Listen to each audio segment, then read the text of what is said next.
Hi guys, welcome to my channel Government Jobs. Today I'm going to tell you the new notification of Indian Air Force Group C civilian posts. आज हम इस video में बात करने वाले हैं कि भारतीय वायुसेना में निकली हुई ग्रुप सी की बम्पर भर्ती के बारे में। इस नोटिफिकेशन में बताया गया है कि कितनी जगह पर हम पोस्टल एड्रेस में अपनी फॉर्म फिल करके भर सकते हैं। तो हम देखने वाले हैं कि इस पोस्ट में एलिजिबिलिटी क्राइटेरिया और एज लिमिट्स क्या है, जिसके वजह से आपको पता चलेगा कि आप इसमें इस नोटिफिकेशन के लिए फॉर्म डालने के लिए एलिजिबल है या नहीं। सो चलते शुरू करते हैं। चलिए अब मैं आपको बताती हूँ कि इस नोटिफिकेशन के लिए एजुकेशन क्वालिफिकेशन और पे स्केल ईच पोस्ट के लिए क्या रहने वाले हैं। तो पहली पोस्ट है सीनियर कंप्यूटर ऑपरेटर। तो सीनियर कंप्यूटर ऑपरेटर में जो है सीनियर कंप्यूटर ऑपरेटर में पे स्केल रहने वाली है लेवल 5 की एज पर पे मैट्रिक्स 7 CPC एंड इसमें एजुकेशनल क्वालिफिकेशन और एक्सपीरियंस चाहिए। जो इसेंशियल है वो है ग्रेजुएट इन मैथमेटिक्स और statistics from a recognised university and 1 year experience in electronic data processing. मतलब आप एक ग्रेजुएट यानी कि एक पदवीधर होने चाहिए, मैथमेटिक्स और स्टैटिस्टिक्स आपका सब्जेक्ट होना चाहिए और 1 साल का आपके पास एक्सपीरियंस होना चाहिए इलेक्ट्रॉनिक डेटा प्रोसेसिंग का। तो दूसरी पोस्ट है सुपरिटेंडेंट स्टोर। तो इसमें आपको पे स्केल मिलेगी लेवल 4 एज पर पे मैट्रिक्स 7 CPC और एजुकेशनल क्वालिफिकेशन है ग्रेजुएशन, जस्ट ग्रेजुएशन है और डिजायरेबल है experience in handling stores and keeping accounts in store of a concern of repute in public और प्राइवेट सेक्टर। तो डिजायरेबल है ये, इसलिए आपको ये मतलब चाहिए ही, ऐसा इसेंशियल नहीं है। अगर आपके पास हो तो अच्छी बात है, अगर नहीं हो तो वो भी चलेगा, इसलिए यहाँ पर डिजायरेबल लिखा गया है। तो तीसरी पोस्ट है स्टेनो ग्रेड सेकंड की, जहाँ पर आपको पे स्केल मिलेगी level 4 as per 7 matrix and इसमें क्वालिफिकेशन आपको चाहिए 12th क्लास पास और इसके हिसाब से किसी भी बोर्ड या यूनिवर्सिटी से आप पास होने चाहिए। और यहाँ पर स्किल टेस्ट चाहिए आपको 10 MTS at 80 word per minute transcription. मतलब ये स्टेनो की पोस्ट है, इसलिए आपको स्टेनोग्राफी तो आनी ही चाहिए, इसलिए वो आपको स्टेनो की पोस्ट के लिए ये सब मांग रहे हैं। ट्रांसक्रिप्शन, डिक्टेशंस, ये जो सभी होता है ये कंप्यूटर में और मतलब राइटिंग में भी किया जाता है। स्टेनो की पोस्ट के लिए ये सब इसेंशियल होता है, ये हमें पता है। तो अभी फोर्थ पोस्ट जो है वो है लोअर डिवीजन क्लर्क की यानी कि LDC की। तो इसमें आपको लेवल 2 एज पर पे मैट्रिक्स की पे स्केल मिल जाएगी और इसमें इसेंशियल एजुकेशन है 12th class pass from a recognised board, यानी कि कोई भी 12th क्लास पास स्टूडेंट इस फॉर्म को भर सकता है इस पोस्ट के लिए लोअर डिवीजन क्लर्क के। तो इसमें आपको इसेंशियल है कि आपको टाइपिंग आनी चाहिए 35 word per minute in English and 30 word per minute in Hindi. Hindi में आपको 30 वर्ड पर मिनट की टाइपिंग की स्पीड आपने होनी चाहिए। ये सिर्फ आपको कोई भी सर्टिफिकेट कुछ भी नहीं मांगेंगे, सिर्फ जब आप पास हो जाओगे, आपका फॉर्म जब भर दिया जाएगा तब आपको सिर्फ जब स्किल टेस्ट के लिए वो बुलाएंगे तो उस वक्त वो आपकी यही टेस्ट लेंगे कि आपके पास ये है कि नहीं, कि आपको 35 वर्ड पर मिनट इंग्लिश में आपकी स्पीड होनी ही चाहिए, क्योंकि वो उन्होंने पूछा है अपने एजुकेशनल क्वालिफिकेशन और एक्सपीरियंस में। अब पांचवी जो पोस्ट है वो है हिंदी टाइपिस्ट की। तो हिंदी टाइपिस्ट में भी लोअर डिवीजन क्लर्क की ही तरह आपको पे स्केल मिलेगी और इसमें भी 12th क्लास पास आउट ही चाहिए। सिर्फ और सिर्फ 12th क्लास पास होने वाले कोई भी स्टूडेंट्स इस फॉर्म को इस पोस्ट के लिए भर सकते हैं। सिर्फ इसमें टाइपिंग स्पीड जो होनी चाहिए वो LDC की ही तरह 35 word per minute in English and 30 word per minute in Hindi on computer होने चाहिए। आपको कंप्यूटर पर आपकी speed same to same LDC की ही पोस्ट की तरह इंग्लिश में और हिंदी में दोनों में आपकी स्पीड दोनों मतलब और लिखा है, इसलिए दोनों में से किसी भी एक में आपको स्पीड आनी चाहिए। अगर आप इंग्लिश की स्पीड में इंग्लिश टाइपिंग कर रहे हैं तो आपकी स्पीड 35 वर्ड पर मिनट होनी चाहिए, और अगर आप हिंदी टाइपर हैं, टाइपराइटर टाइपिंग करते हैं, तो आपकी हिंदी की स्पीड 30 वर्ड पर मिनट भी होगी तो भी चलेगी। तो अभी हम नेक्स्ट पोस्ट जानेंगे जो है स्टोर कीपर की। तो स्टोर कीपर की पोस्ट में भी लेवल आपकी जो पे मैट्रिक्स की लेवल है, पे स्केल है, वो सेम टू सेम एलडीसी की तरह लेवल 2 की पोस्ट की पे स्केल है, जिसमें एसेंशियल क्वालिफिकेशन है 12th पास और equivalent qualification from a recognised board और यूनिवर्सिटी। 12th क्लास और 12th क्लास के वक्त तक यानी कि 2 साल 10th के बाद अगर आपने कुछ भी पढ़ाई की है, कोई भी डिप्लोमा किया है, तो वो भी चलेगा। और डिज़ायरेबल इस पर है कि आपके पास एक्सपीरियंस होना चाहिए कोई भी स्टोर हैंडलिंग का, अकाउंट्स कीपिंग का, और प्राइवेट सेक्टर में आपने वो एक्सपीरियंस लिया होना चाहिए। अगर ना भी हो तो भी चलेगा, क्योंकि ये डिज़ायरेबल लिखा हुआ है, इसेंशियल नहीं लिखा। तो आप अगर 12th पास आउट है और आपने या फिर कोई भी डिप्लोमा किया है 2 साल का 10th के बाद, तो भी आप इस फॉर्म को इस पोस्ट के लिए भर सकते हैं। तो अभी हम देखेंगे नेक्स्ट पोस्ट। तो नेक्स्ट पोस्ट है सिविलियन मैकेनिकल ट्रांसपोर्ट ड्राइवर की पोस्ट, जो ऑर्डिनरी ग्रेड की पोस्ट होती है, जिसमें भी आपको पे स्केल अच्छी खासी मिल जाती है लेवल 2 की, जो LDC Hindi type store keeper और civilian mechanical transport for driver के लिए आपको सेम ही पोस्ट, आपको पे स्केल सेम ही मिलने वाले हैं। तो इसमें इसेंशियल है कि आप मैट्रिकुलेशन पास यानी कि आप 10th पास होने चाहिए, और equivalent qualification from a recognised board और यूनिवर्सिटी। अगर आपकी 10th हो चुकी हो तो 10th पास होनी चाहिए। अगर आपने कुछ और क्वालिफिकेशन किया है 10th तक, या फिर जो 10th की एज होती है 16 साल तक, कोई दूसरा आपने कोर्स किया है, तो वो भी चलेगा। लेकिन आपको यहाँ पर ड्राइविंग करनी है, तो इसलिए इसेंशियल होता है कि यहाँ पर लिखा हुआ है must be holding a valid civil driving licence, क्योंकि ड्राइवर की पोस्ट है। आपको सिविलियन में ड्राइविंग अगर करनी है तो आपके पास एक वैलिड सिविल ड्राइविंग लाइसेंस होना इसेंशियल। आपके पास लाइट व्हीकल का हो या फिर हेवी व्हीकल का हो, दोनों में से कोई भी एक आपको चाहिए। अगर दोनों है तो बहुत अच्छी बात है, अगर नहीं है तो आपके पास एक है तो वो भी चलेगा, अगर आप ड्राइवर के लिए ये फॉर्म भरने वाले हैं। तो अब हम नेक्स्ट देखेंगे।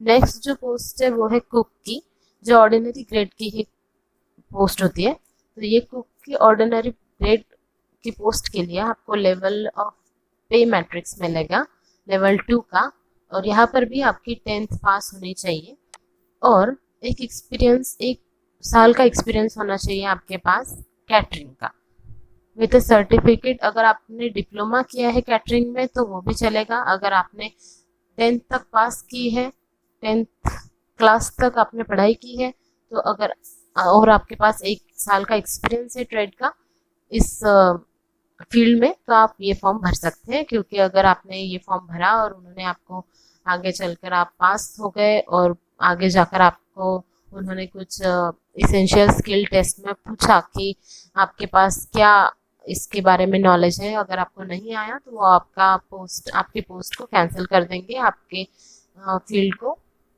इसलिए अगर आपके पास है 1 ईयर का एक्सपीरियंस है और आपको कुकिंग के बारे में थोड़ी बहुत जानकारी है तो चलेगा, तो आप ये पोस्ट के लिए ये फॉर्म भर सकते हैं।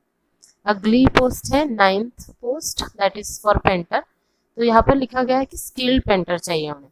मतलब अगर आप पेंटिंग मतलब पेंटर यानी कि कोई भी पेंटर हो सकता है, उन्होंने उसके बारे में कुछ भी ऐसे बताया नहीं है कि वॉल पेंटिंग या राइटिंग वगैरह के बारे में, सिर्फ पेंटर कहा गया है, सिर्फ यह लिखा है स्किल पेंटर। तो इसमें जो लेवल आपको मिलेगा कुक की तरह, मैकेनिकल ट्रांसपोर्ट ड्राइवर की तरह, store keeper, Hindi typist and LDC की तरह आपको पेमेंट की पे स्केल मिलेगी। सिर्फ यहाँ पर आपको क्वालिफिकेशन जो दिया गया है वो है 10th pass, from recognise board और इंस्टीट्यूट, दोनों में से किसी में भी अगर आपने पासिंग की है तो आप ये फॉर्म भरने के लिए तैयार है। लेकिन इसके लिए आपको पूछा गया है कि industrial training institute certification in the trade of painter from a recognise institute और ex serviceman in appropriate trade that is painter. मतलब इंडस्ट्रियल ट्रेनिंग इंस्टीट्यूट जो होता है वो होता है आईटीआई। आईटीआई के अगर आपने सर्टिफिकेट इस ट्रेड में लिया है, पेंटिंग के ट्रेड में, पेंटर के ट्रेड में लिया है, तो आप ये फॉर्म भर सकते हैं। अगर आप एक एक्स सर्विसमैन हैं, आपने कहीं और जॉब की है और आप अगर फिर से करना चाहते हैं तो एक्स सर्विसमैन जो होते हैं वो इस फॉर्म को भर सकते हैं, लेकिन उनके पास भी इस ट्रेड में सर्टिफिकेट या फिर थोड़ा सा नॉलेज होना चाहिए। अब अगले पोस्ट के बारे में बात करते हैं। अगली पोस्ट है कारपेंटर की, वही है स्किल कारपेंटर। अब इस पोस्ट में भी आपको ऊपर वाले सभी पोस्ट की तरह ही पेमेंट स्केल मिल जाती है। इसमें भी आपको 10th क्लास पास होना चाहिए और आईटीआई का सर्टिफिकेट होना चाहिए कारपेंटिंग में। अगर आपने आईटीआई किया है और आपने कारपेंटर ट्रेड में अपना आईटीआई का सर्टिफिकेट लिया है तो आप इस फॉर्म को भर सकते हैं। और अगर आप एक्स सर्विसमैन है और आपको ये फॉर्म भरना है क्योंकि आपको कारपेंटर के बारे में अच्छा खासा नॉलेज है, आपका वो ट्रेड था, तो आप ये फॉर्म इस पोस्ट के लिए भर सकते हैं।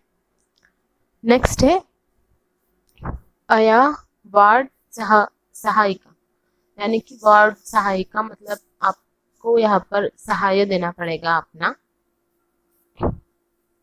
वार्ड मतलब ये थोड़ा सा हॉस्पिटलाइज के बारे में ही रिलेटेड होगा, तो इसेंशियल है। इसमें आपको मैट्रिकुलेशन पास होना चाहिए। इसको आपको मतलब इसमें आइडिया वगैरह की कोई ज़रूरत नहीं है, इसमें सिर्फ यही बताया गया है कि आपको एक मैट्रिकुलेशन पास होना चाहिए एक अच्छे खासे बोर्ड से और या फिर यूनिवर्सिटी से। और डिज़ायरेबल है कि आपके पास अगर होगा तो अच्छी बात है, अगर नहीं है तो भी चलेगा। तो आप इस फॉर्म को भर सकते हैं। ये है 1 year एक्सपीरियंस एज आया इन हॉस्पिटल और nursing homes from a recognised institute.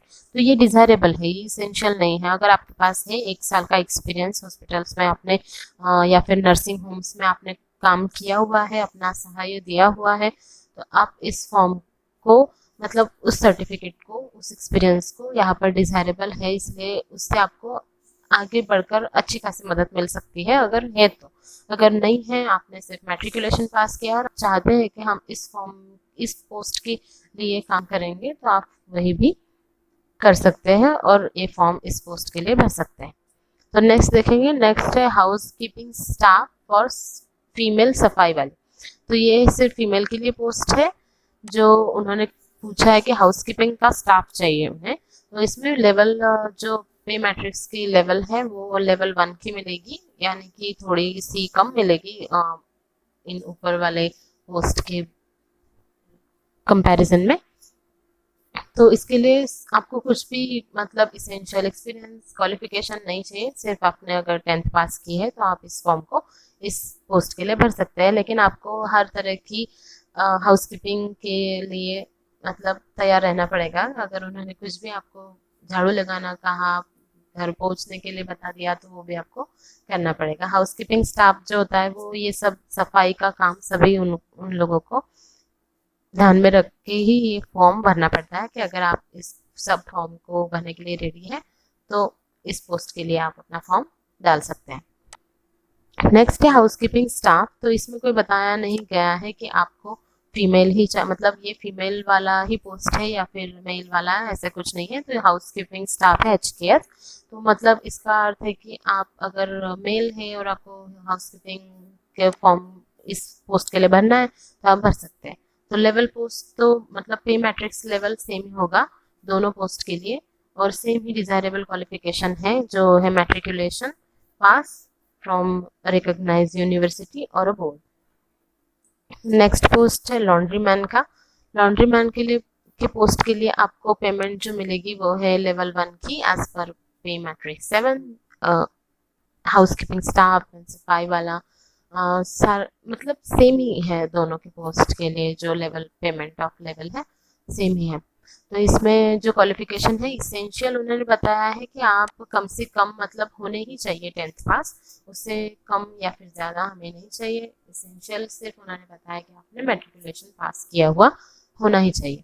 और डिजायरेबल है 1 year experience as dhobi from an organisation और इंस्टीट्यूट।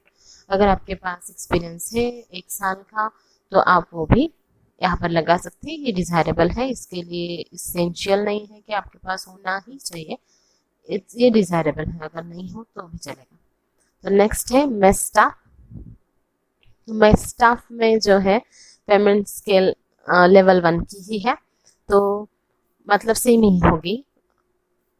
और इसमें क्वालिफिकेशन जो इसेंशियल बताया गया है वो है 10th पास। जो डिजायरेबल बताया है वो है 1 ईयर का एक्सपीरियंस एज अ वेटर और वॉशर अप वुमेन ऑर्गेनाइजेशन और इंस्टीट्यूट। अगर आपके पास 1 साल का एक्सपीरियंस है as a waiter, as a washer up यानी कि सफाई मतलब धुलाई वगैरह का काम करना पड़ता है, अगर है तो आप इस फॉर्म को इस पोस्ट के लिए भर सकते हैं। तो नेक्स्ट पोस्ट है मल्टीटास्किंग स्टाफ। मल्टीटास्किंग स्टाफ के लिए तो बहुत सारे लोग फॉर्म भरते हैं हर साल, क्योंकि मतलब मल्टीटास्किंग स्टाफ के लिए मल्टीटास्किंग ही होता है, मतलब कोई भी अगर काम पड़ा हुआ है तो आपको वो करना पड़ेगा, तो उसी को कहते हैं मल्टीटास्किंग स्टाफ। तो इसमें भी लेवल जो पेमेंट है आपकी लेवल 1 की ही मिलेगी। और इसमें इसेंशियल जो है वो है मैट्रिकुलेशन पास, मतलब कि 10th पास ही होना चाहिए, ये इसेंशियल है। और डिजायरेबल है 1 ईयर एक्सपीरियंस एज वॉचमैन और लास्कार और जेस्टनर ऑपरेटर और गार्डनर फ्रॉम एन ऑर्गेनाइजेशन और इंस्टीट्यूट। अगर आपके पास 1 साल का एक्सपीरियंस है एज ए वॉचमैन का, एज लास्कर का और गेस्टनर का, ऑपरेटर का, तो गार्डनर का भी होगा तो भी चलेगा। आपके पास इनमें से कोई भी एक का डिजायरेबल एक्सपीरियंस है तो आप भर सकते हैं, अगर ना भी हो तो भी चलेगा, क्योंकि डिजायरेबल है, इसेंशियल नहीं है।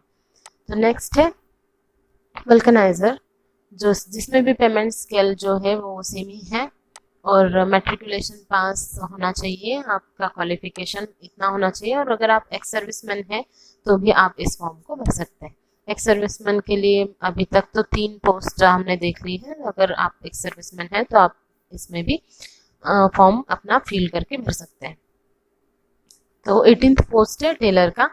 जो स्किल टेलर होते हैं उन्होंने उन्हीं को ही पूछा है, क्योंकि यहाँ पर स्किल लिखा है। अगर आपको मतलब सिलाई बुनाई आती है तो आप इस फॉर्म के लिए अपना, इस पोस्ट के लिए अपना फॉर्म भर सकते हैं। तो इसमें जो थोड़ी सी पेमेंट है तो मतलब इन लोगों से ऊपर के जितने भी पोस्ट है उनसे थोड़ी ज़्यादा ही मिलेगी, क्योंकि लेवल 2 की पोस्ट पेमेंट स्केल है। तो इसमें इसेंशियल है कि 10th पास होने चाहिए आप, और industrial training institute certificate in the trade of tailor, मतलब आईटीआई का सर्टिफिकेट होना चाहिए आपके पास टेलर का। तो टेलर का अगर आपने इस टेलर की ट्रेड में आपने आईटीआई किया है तो आप इस फॉर्म को भर सकते हैं। और अगर आप एक्स सर्विसमैन हैं और इस ट्रेड के बारे में आपको थोड़ी बहुत जानकारी है, आप टेलरिंग का काम कर चुके हैं, तो आप इस फॉर्म को इस पोस्ट के लिए भर सकते हैं। आगे है टिन स्मिथ। टिन स्मिथ यानी कि जो लोग टिन की मेटल के साथ उनको मतलब मोड़ना मरोड़ना या फिर जो भी काम होता है वो करते हैं, उनको उनकी पोस्ट के लिए है ये फॉर्म। तो उसमें भी लेवल 2 की ही पेमेंट आपको मिलेगी। उसमें भी आपको 10th क्लास रिकग्नाइज बोर्ड और यूनिवर्सिटी से आप पास होने चाहिए और आईटीआई का सर्टिफिकेट होना चाहिए उस ट्रेड में जिस ट्रेड के लिए आप अपना फॉर्म भर रहे हैं। ये है टिन स्मिथ का, तो आपके पास आईटीआई का इंस्टीट्यूट का सर्टिफिकेट होना चाहिए टिन स्मिथ का। और अगर आप एक्स सर्विसमैन हैं और आपको इस ट्रेड के बारे में थोड़ी बहुत जानकारी है तो आप इस फॉर्म को इस पोस्ट के लिए भर सकते हैं। अगला है copper Smith and sheet metal work. तो ये जो मेटल वर्क का होता है ये बहुत सारे लोगों ने मतलब किया हुआ होता है काम, और आईटीआई का ट्रेड है आपके पास कॉपर स्मिथ का या फिर शीट मेटल वर्कर का। तो और विथ इन्होंने यहाँ पर पूछा है कि with 1 experience in a relevant field, मतलब 1 साल का एक्सपीरियंस भी होना चाहिए आपको कि आपने ये कॉपर स्मिथिंग का काम किया है, मेटल वर्किंग का काम किया है। अगर आपने ये काम किया हुआ है तो आप इस फॉर्म को भर सकते हैं, लेकिन इन्होंने यहाँ पर विथ पूछा है इसलिए ये इसेंशियल है कि आपके पास ये 1 साल का एक्सपीरियंस इस फील्ड में होना ही चाहिए। तो नेक्स्ट है फायरमैन की पोस्ट। फायरमैन की पोस्ट जो है उस पोस्ट के लिए आपको जो पेमेंट पे स्केल मिलेगा वो है लेवल 2 की पेमेंट पे स्केल मिलेगी। तो इसमें जो है इसेंशियल क्वालिफिकेशन जो पूछा है वो है मैट्रिकुलेशन पूछा है, यानी कि 10th पास। और आपके पास must have undergone training in fire fighting under a state fire service और रिकॉग्नाइज इंस्टीट्यूट ऑफ रिपीटेड। मतलब इन्होंने मस्ट कहा है कि आपके पास होना ही चाहिए कि आपने आप एक ट्रेनिंग, मतलब एक ट्रेनिंग प्रोसेस से आप जाए हुए होने चाहिए, जाने की फायर फाइटिंग और जो एक स्टेट होती है फायर सर्विस की, वो आपने की हुई होनी चाहिए। तो ये इसेंशियल है, ये आपके पास होना ही चाहिए। और अगर आपने मतलब 10th पास है और ये सब आपने किया हुआ है फायर फाइटिंग के मतलब आप उसमें से उस ट्रेनिंग को आपने किया है, वो आपने अपनी सर्विस दी हुई है फायर सर्विसेज में, और किसी भी इंस्टीट्यूट रिकॉग्नाइज इंस्टीट्यूट से आपने ये सब कोर्स किए हुए हैं, तो आप इस फॉर्म को भर सकते हैं। अगला उसमें जो इसेंशियल है, must B conversion with the use of maintenance of all types of extinguisher hose fittings and fire appliances and equipments like fire engine, trailer, fire pumps and foam branches। अगर आपने ये ट्रेनिंग किया हुआ है fire fighting का और आपने fire services और इंस्टीट्यूट में भी ये काम किया हुआ है या फिर आपने ये पढ़ा हुआ है, तो आपको ये पंप को यूज़ करना, trailer, fire pumps, fire engines, ये सब कुछ आपको, फायर एक्सटिंग्विशर के टाइप्स आपको पता होने चाहिए। सब कुछ अगर आपने ये सब किया हुआ है तो ये आपको पता ही होता है। और उस पर से उन्होंने पूछा है कि मस्ट बी फिजिकली फिट।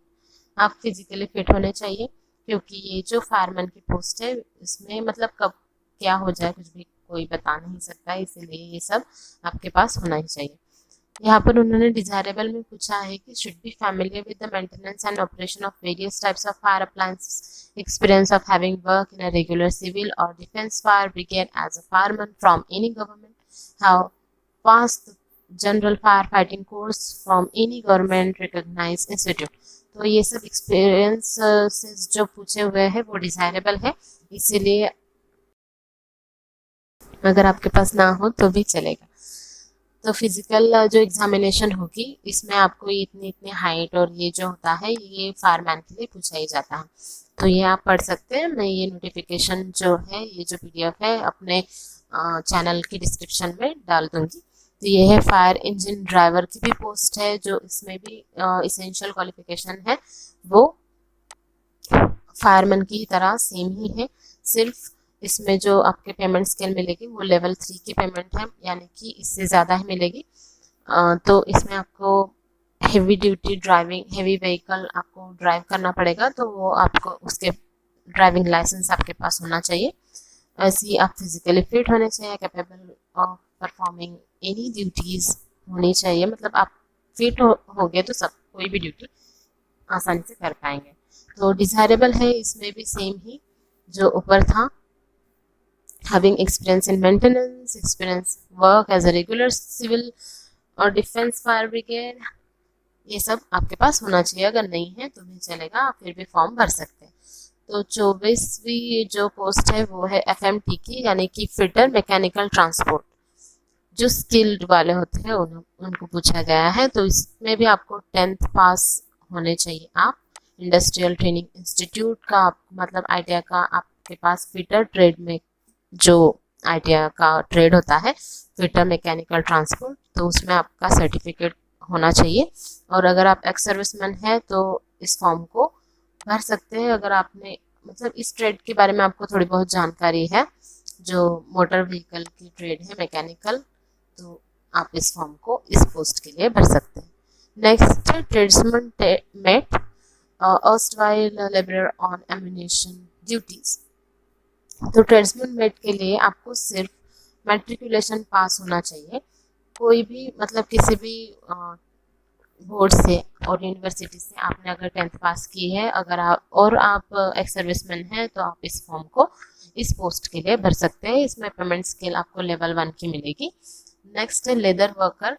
जो स्किल लेदर वर्कर होते हैं, जो आईटीआई में ट्रेड होता है एक लेदर गुड्स मेकर का, अगर आपने उसमें अपना इंडस्ट्रियल मतलब ट्रेनिंग इंस्टीट्यूट में सर्टिफिकेट आपको उस ट्रेड में मिला है लेदर गुड्स मेकर में, तो आप इस फॉर्म को भर सकते हैं। आपने तो 10th पास किया ही होगा अगर आप आईटीआई कर रहे हो तो, और अपने एक सर्विसमैन है और 2 मतलब इस ट्रेड में आपको 2 साल का एक्सपीरियंस है या फिर ज़्यादा भी है लेदर वर्किंग में, तो आप इस फॉर्म को इस पोस्ट के लिए भर सकते हैं। नेक्स्ट है टर्नर स्किल। तो टर्नर स्किल में आपको जो पेमेंट पे स्किल मिलेगा वो है लेवल 2 का। इसमें डिजायरेबल क्वालिफिकेशन है 10th pass from recognised board and industrial training in the trade of turner. मतलब आपके पास आईटीआई का सर्टिफिकेट होना चाहिए टर्नर की ट्रेड में। और आप अगर सर्विसमैन हैं और आपको इस ट्रेड के बारे में थोड़ी बहुत जानकारी है तो आप इस पोस्ट के लिए आपका फॉर्म फिल करके भर सकते हैं। तो नेक्स्ट पोस्ट जो है वो है वायरलेस ऑपरेटर मैकेनिक HSW-GD2 की पोस्ट। तो ये पोस्ट थोड़ी सी हाई लेवल की पोस्ट होती है। यहाँ पर आपको लेवल 4 की पेमेंट मिल रही है, मतलब कि अच्छी खासी पोस्ट है। अच्छी खासी पेमेंट आपको इस पोस्ट के लिए मिलेगी। तो इसके लिए कुछ नहीं है, सिर्फ आपके पास आईटीआई का सर्टिफिकेट होना चाहिए इस ट्रेड में, यानी कि वायरलेस ऑपरेटर मैकेनिक का आपके पास सर्टिफिकेट होना चाहिए और आपको 2 साल का एक्सपीरियंस होना चाहिए इसी ट्रेड में। वायरलेस ऑपरेटर मैकेनिक के ट्रेड में आपके पास अगर 2 साल का एक्सपीरियंस है और अगर आप एक सर्विसमैन हैं और आपको इस ट्रेड के बारे में थोड़ी बहुत जानकारी है और आपने 3 साल का आपने इस ट्रेड में सर्विस दी है या फिर आपके पास एक्सपीरियंस है, तो आप इस पोस्ट को फिल कर सकते हैं। क्योंकि ये पोस्ट बहुत ही मतलब इजी तो नहीं कह सकते, लेकिन अच्छी खासी पेमेंट मिल रही है, तो हम ये काम कर सकते हैं अगर आपके पास आईटीआई का सर्टिफिकेट है और आप एक सर्विसमैन हैं। तो अब हम देखेंगे कि अब इतने सारे तो पोस्ट थे, इतने पोस्ट थे, तो ये पोस्ट्स के बारे में मैंने सभी पोस्ट के बारे में आपको अच्छी खासी जानकारी दे दी है। तो अब इसमें जो एज का क्राइटेरिया है वो उन्होंने पूछा है कि 4 मई तक आपका फॉर्म वहाँ पर पहुँच जाना चाहिए। मतलब अगर आप पोस्ट से फॉर्म डाल रहे हैं तो 3 मई 2021 तक आपका फॉर्म वहाँ तक पहुँचना चाहिए। तो उन 3 मई तक आपकी जो एज है जितनी भी है, अगर आपकी एज 18 to 25 की एज ईयर्स के बीच में ही है तो आप इस फॉर्म को भर सकते हैं। तो यहाँ पर क्या बताया है कि the crucial date of determining age limit is the last date of receipt of application. जो लास्ट डेट है इस फॉर्म को मतलब पहुंचने की वो 3 मई है। तो 3 मई तक आपकी जो एज जो काउंट होनी चाहिए वो 18 to 25 एज के बीच में होनी चाहिए। अगर आप 18 to 25 एज के बीच में है तो आप इस फॉर्म को भर सकते हैं। तो एज ऑफ रिलैक्सेशन जो होता है वो कास्ट वाइज यानी कैटेगरी वाइज होता है। तो जो ओबीसी के लिए जो स्टूडेंट्स फॉर्म भरने वाले हैं उनके लिए 3 साल की रिलैक्सेशन एज में मिल जाएगा। अगर आप 25 के हो चुके हैं फिर भी आपको इस फॉर्म को भरना है और आप ओबीसी कैटेगरी में आते हैं तो 3 साल की आपके लिए एज रिलैक्सेशन लग जाएगी, यानी आप और 3 साल तक ये फॉर्म भर सकते हैं। वैसे ही SC/ST कैटेगरी के लिए एज ऑफ रिलैक्सेशन 5 ईयर्स है और फिजिकली जो हैंडीकैप स्टूडेंट्स है या फिर पीपल्स है उन्हें इस फॉर्म को भरना है और उनकी एज लिमिट ख़त्म हो चुकी है पर आप फिजिकली हैंडीकैप हैं तो आप और 10 साल तक मतलब 25 एज के ऊपर 10 साल तक मतलब 35 ईयर्स तक आप इस फॉर्म को भर सकते हैं।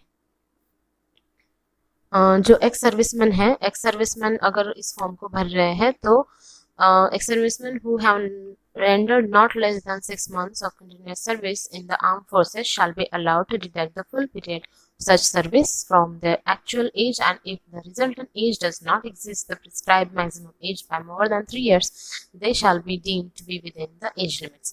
मतलब एक्स सर्विसमैन के लिए जो भी हमेशा हम देखते हैं फॉर्म किसी भी फॉर्म में जो एज लिमिट्स होती है उसी तरह है कि अगर उन्होंने 6 साल तक 6 मंथ्स की कंटिन्यूस सर्विस की है आर्म फोर्सेस में तो और आपने अपने पूरा भी अगर आपने अपने आर्म फोर्सेस में अपनी सर्विस दी है और आप फिर भी इस एज क्राइटेरिया में बैठ रहे हैं या फिर आपने वो छोड़ दिया है और आपको ये करना है तो फिर भी आप अगर इस एज क्राइटेरिया में बैठ रहे हैं तो आप इस फॉर्म को भर सकते हैं। नेक्स्ट है SC/ST candidates applying unreserve post are not entitled to any relaxation in age limit और एक्सपीरियंस। अगर SC/ST OBC के कैंडिडेट्स UR रिजर्व कैटेगरी को रिलैक्सेशन एज में नहीं मिलेगी या फिर कोई जो आप भर रहे हैं उसमें वो कोई भी एज रिलैक्सेशन बिल्कुल भी नहीं मिलेगी। अगर आप यूआर से भर रहे हैं, अगर आप अपने कैटेगरी से भर रहे हैं फॉर्म को, तो फिर आपको ये सब रिलायबल है, एज रिलैक्सेशन आपको मिलेगी। जो है डिपार्टमेंटल एम्प्लॉयज़ है, तो उनके लिए 40 years for UR, 43 years for OBC and 45 years for SC/ST। यानी कि जो डिपार्टमेंटल एम्प्लॉय है, जिन्होंने एयरफोर्स में ही काम किया हुआ है और फिर भी वो इसी एज में काम करना चाहते हैं, इसी में ही अपना अगला मतलब सर्विस देना चाहते हैं, तो उनके लिए 40 years है यूआर के लिए, 43 ओबीसी के लिए और 45 SC/ST के कैंडिडेट्स इस फॉर्म को भर सकते हैं। अब बात आती है कि अगर हमने ये सब मतलब हम इस पोस्ट के लिए फॉर्म भरना चाहते हैं, या फिर हम एज लिमिट में भी अच्छी खासी तरीके से बैठ रहे हैं और हमें मतलब भरना है फॉर्म, तो क्या करना चाहिए? तो ये जो है, ये फॉर्म आपको ऑफलाइन भेजना है। तो ऑफलाइन कैसे भेजें? तो हर पोस्ट के लिए एक एक मतलब हर एक एक जगह के लिए उन्होंने एक एक यूनिट बनाया है, जैसा कि वेस्टर्न एयर कमांड यूनिट। और इस कमांड यूनिट में आपको आपके मतलब जो भी आसपास के एड्रेसेस है, जैसे कि न्यू दिल्ली है, श्रीनगर हो गया, जो वेस्टर्न में आते हैं, जैसे कि अम्बाला हरियाणा, जालंधर पंजाब, वैसे ही इस वेस्टर्न कमांड यूनिट में सारे के सारे वेस्टर्न जो स्टेट्स हैं वहाँ के पोस्टल एड्रेस आएंगे। मतलब आपको बताना होगा कि आपको कहाँ पर आपका फॉर्म फिल करना है। वैसे ही वेस्टर्न यहाँ है ट्रेनिंग कमांड यूनिट्स और मेंटेनेंस कमांड यूनिट भी है। तो इसी तरीके से अगर आपने मेंटेनेंस कमांड यूनिट है, आपको इस पोस्टल एड्रेस को अपने पोस्टल एड्रेस में भेजना है। यहाँ पर आपके लिए पोस्ट लिखे हुए हैं, नंबर ऑफ पोस्ट है, यूआर, SC/ST रिजर्वेशन के लिए जो भी पोस्ट आपको जितने मिलेंगे, LDC के लिए ये पोस्ट के नंबर है और ये आपके पोस्ट, इसमें से आप कोई भी एक एक पोस्ट को फॉर्म फिल करके भर सकते हैं। सिर्फ आपको ये पोस्टल एड्रेस उसमें डालना पड़ेगा।